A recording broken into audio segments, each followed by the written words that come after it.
Shalom shalom bene data, abakunzi b'Uwiteka, abakunzi ba Anaweza TV, ndabashuje mu izina ry'Umwami wacu Yesu Kristo. Ndabifuriza amahoro y'Imana n'umugisha w'Imana.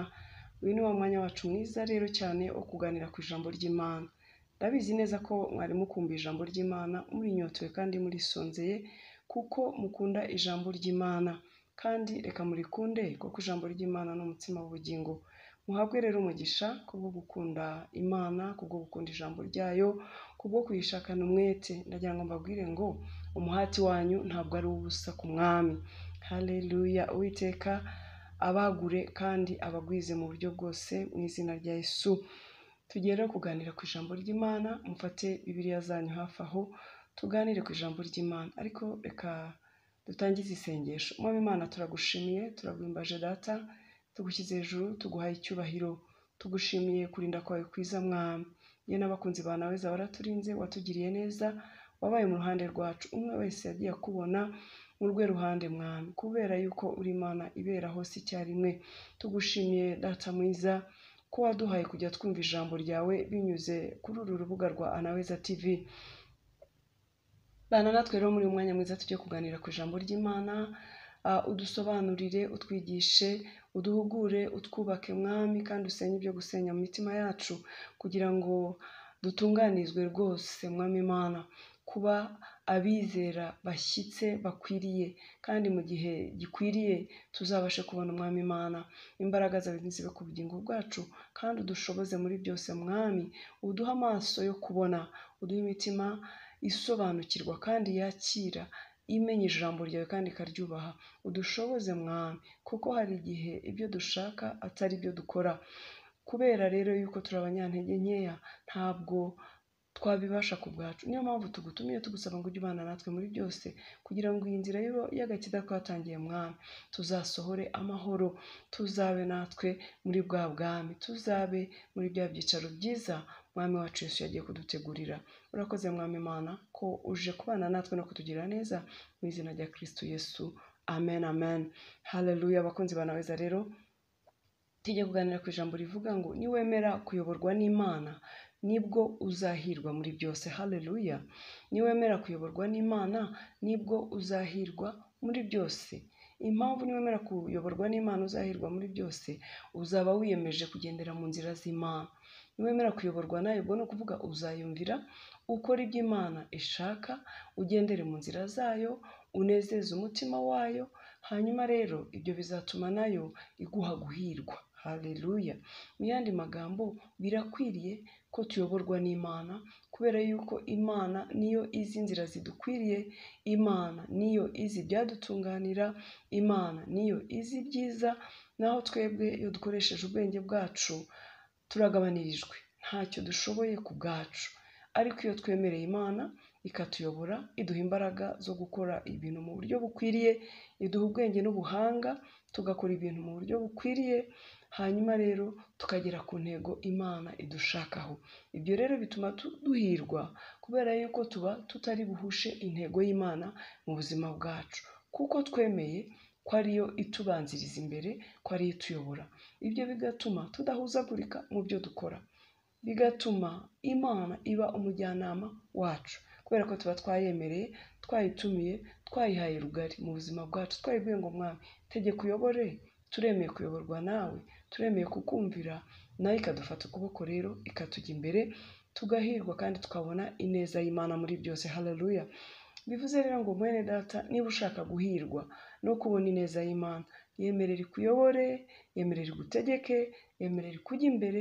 Ibyo bizatuma uzajya ubona ineza y'Imana umunsi ku wundi, bizatuma uzajya ugera ku mahirwe Imana iba yaguteguriye. Impamvu ni iyihe? Kubera ko uzaba wanyuze mu nzira nyayo, uzaba wayobowe n'umucyo wayo, uzaba uzi neza ko Imana iri mu ruhande rwawe, kuko iyo wemeye kuyoborwa nawe, yo igendana nawe, ikaringaniza ahataringaniye, igatunganya ibidatunganye. Ukagera aho ugera ikakubwira ngo hoya, ahangaha reka iyi nzira, nyura muri iyi ngiyi, kubera yuko ariyo, haleluya, ariyo izi ibyaguhesha umugisha. Ikindi, iyo wayemereye kukuyobora, irakurwanirira mu ntambara zose ugize, ikakurwanira kuko uba utakiri uwawe. ibigukomereye ikabyoroshya, kubera yuko wayibwiye ngo mwami ndemeye kuyoborwa nawe. Rero ikubera byose. Urabizi Imana ni byose muri byose ku bayizera n'abayemerera. Ikora byose mu buryo bwiza kandi butunganye. Umva mwene da, niwemera kuyoborwa n'Imana ntabwo uzigera wicuza, kuko uzajya ubona ineza y'Imana buri gihe. Ntabwo uzaba uri umuntu wo gutungurwa n'iki cyaje, kubera yuko Imana izajya ikuyobora. Uzajya wumva ijwi ry'Imana, izajya ikurangaza imbere. Ntabwo rero uzabaho uhuzagurika, kandi ntabwo uzabaho utungurwa nk'umuntu utazi aho ava n'aho ajya. Haleluya. Reka rero dusome ijambo ry'Imana hano mu gitabo cy'Itangiriro ibice 12. Umutwe w'ijambo aravuga ngo Uwiteka yohereza Aburahamu i Kanani. Icyo gihe yari akitwa Aburamu, itaramuhindurira izina. Iyo wemeye kuyoborwa n'Imana uzwi guhindurira n'izina, ikaguhindurira n'amateka, igahindura n'inshuti, igahindura ibintu byose, igahindura imibereho, kubera kuba wemeye kuyoborwa nayo. Haleluya.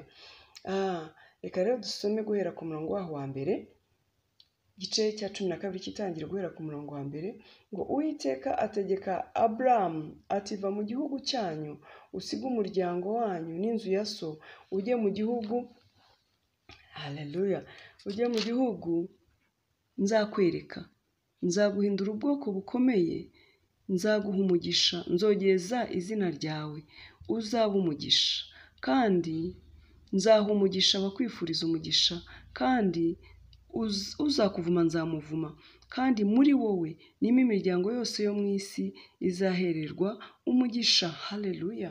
Uwiteka abwira Aburamu ati va mu gihugu cya so, mu gihugu abatizeraga Imana nyamana, bari mu bigirwamana, baterekera, bakora ibyangwa n'Uwiteka.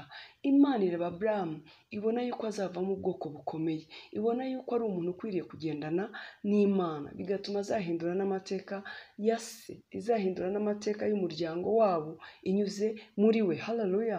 Iramubwira iti va mu gihugu cya so, ujye aho nzakwereka. Njyewe nzakuyobora kandi nzaguhindura ubwoko bukomeye. Uzaguhesha umugisha nzamuha umugisha, uzakuvuma nzamuvuma. Yesu nashimwe cyane. Iryo ni isezerano rikomeye bene data.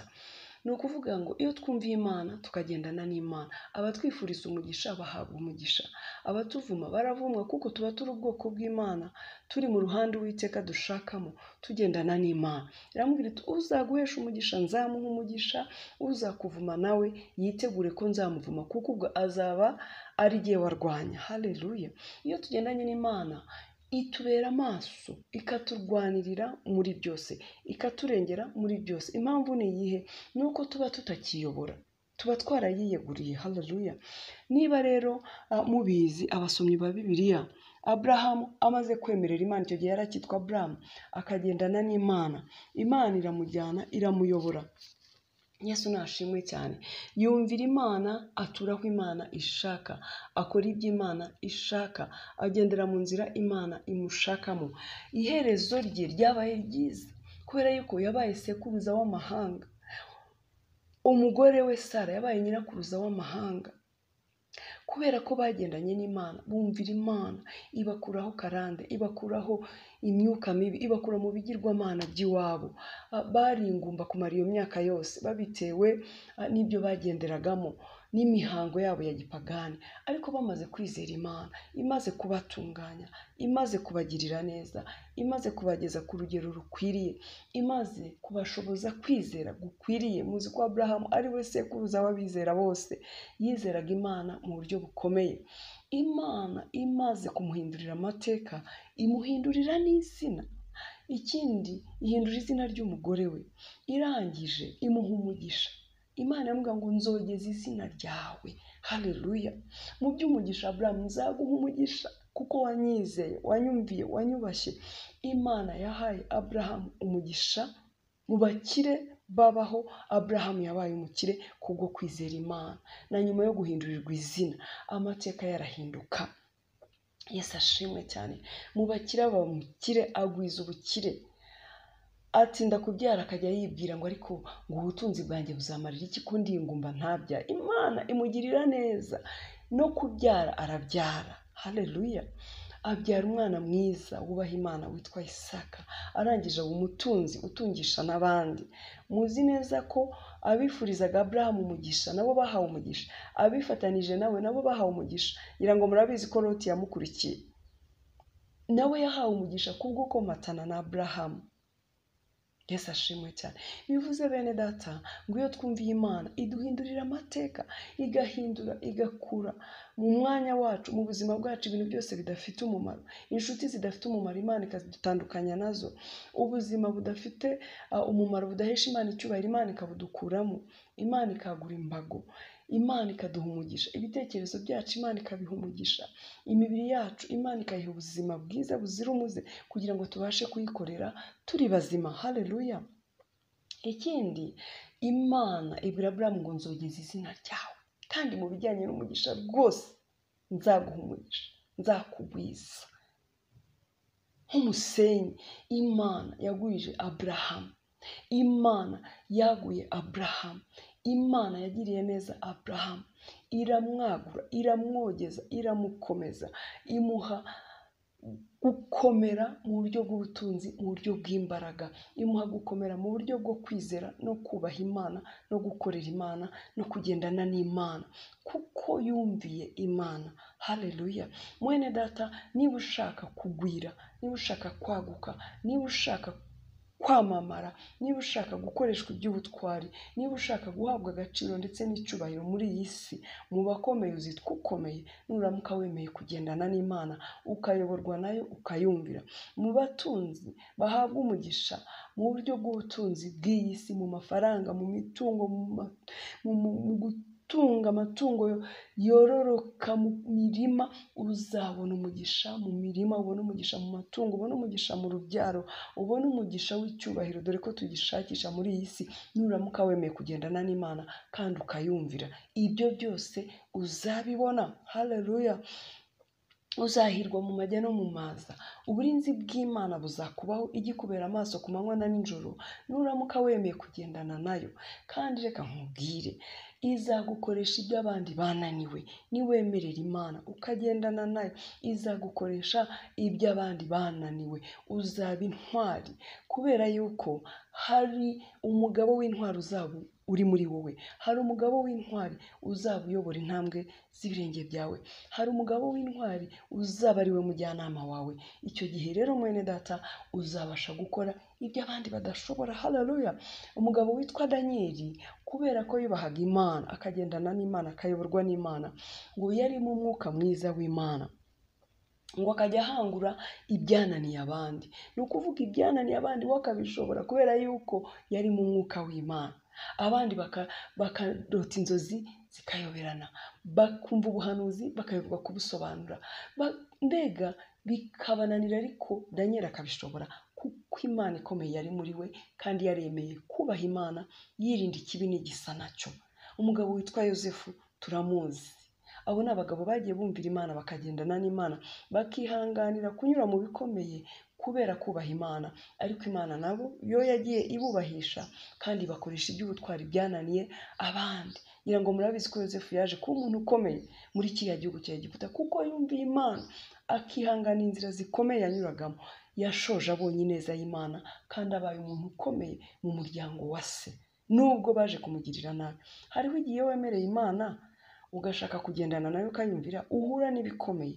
Ariko mva nshuti yanjye, mukunzi wa Naweza, jya wihangana, wizere Imana, wikomerere ku Mana, uyoborwe nayo, uyumvire, izakurwanira kuko urugamba ruzaba ari urwayo atari urwawe. Haleluya. Nta muntu wemeye kuyoborwa n'Imana ngo agendane n'Imana washoje nabi, wabuze kubona ineza y'Imana. Ndakugira rero inama yo kumvira Imana no kuyoborwa nayo. Mu iherezo, amaherezo yawe uzabona umugisha, uzaguka, uzamamara, uzakora iby'ubutwari, byaba ari hano ku isi ndetse n'ubugingo buhoraho nabwo uzabubona. Kuko mwene data, Imana ni umufasha utabura guseruka mu makuba no mu byago. Niyo byiringiro bitanyeganyega, ntabwo izagusiga mu gihe wemeye kugendana nayo. Aburahamu yagiye ahura n'intambara nyinshi zitandukanye, akagera akanama kagacika intege kubw'uko ari umwana w'umuntu, ariko akongera agakomera, Imana ikamukomeza, akongera akizera, agakomeza urugendo. Ariko icyo Imana yamusezeranije yarakibonye. Umva, Imana nta mwenda izagusigaramo nuramuka wemeye kuyoborwa nayo no kugendana nayo, kandi izagukorera ibintu bituma abagukikije, abakuzi n'abatakuzi, bazarebera hamwe bakamenyera hamwe yuko ari ukuboko kw'Uwiteka kubikoze, kubitewe n'uko wemeye kuyoborwa nayo no kuyumvira no kugendana nayo. Izagukorera iby'ubutwari kandi izanagukoresha iby'ubutwari. Haleluya! Umwami Imana aguha umugisha kandi abaha umugisha mwese abakunzi ba Anaweza TV. Nimuze twemere kuyoborwa n'Imana, twemere kugendana nayo, twemere kugirwa nayo inama. Izatugirira neza, tuzahirwa mu nzira zacu zose, kuko Imana yacu ni nyamaboko, Imana yacu ifite byose twifuza, Imana yacu iradukunda, Imana yacu itubera amaso. Humura, ntabwo izagusiga, wowe yemerere, yiha umwanya mu buzima bwawe, uzabona ineza yayo, uzabona gukomera kwayo, uzabona urukundo rwayo, kandi uzabona imbabazi zayo. Imana y'amahoro ibaho umugisha mwese. Ndabizi neza ko hari umuntu Imana ivuganye nawe, ndabizi ko hari umutima Imana yashakaga